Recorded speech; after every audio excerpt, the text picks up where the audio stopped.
Hi everyone, good afternoon.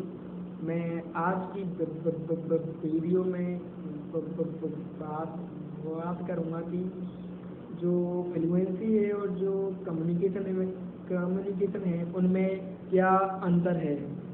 तो अपने हाथ जगन्नाथ में एक बोध कथा दी गई है, उसमें ये है कि जो ये हमें बताने का प्रयास करती है कि फ्लुएंसी ज़्यादा महत्व रखती है या फिर जो कम्युनिकेशन जो संचार होता है वो ज़्यादा महत्व महत्व रखता है।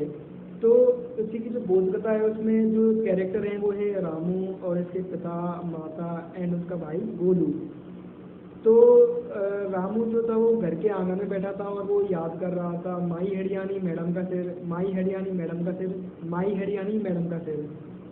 कुछ देर में उसके जो पिताजी आते हैं, उधर से गुजर रहे होते हैं और वो बोले, बेवकूफ, माई हेड यानी मैडम का सिर नहीं, माई हेड यानी मेरा सिर, समझे।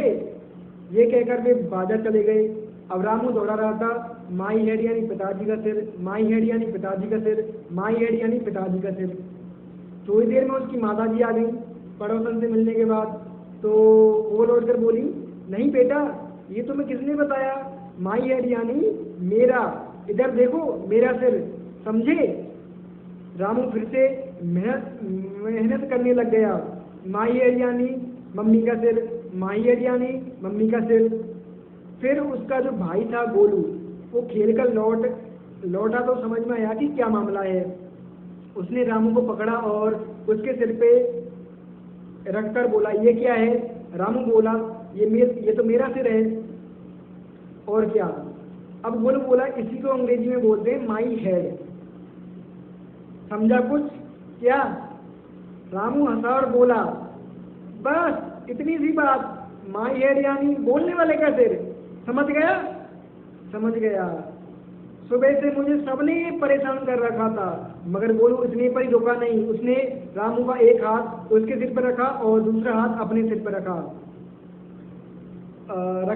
रखवा के बोला, ये मेरा सिर, ये तेरा सिर, अब यही तू अंग्रेजी में बोल के दिखा। कुछ देर बाद दोनों भाई यही खेल खेलते रहे, ये मेरी नाक, ये तेरी नाक, ये मेरा कान, ये तेरा कान। ये रामू को स्पष्ट हो गया कि माई हेड का क्या मतलब है। इस कहानी में माता, पिता और मैडम सभी फ्लुएंट वक्ता थे।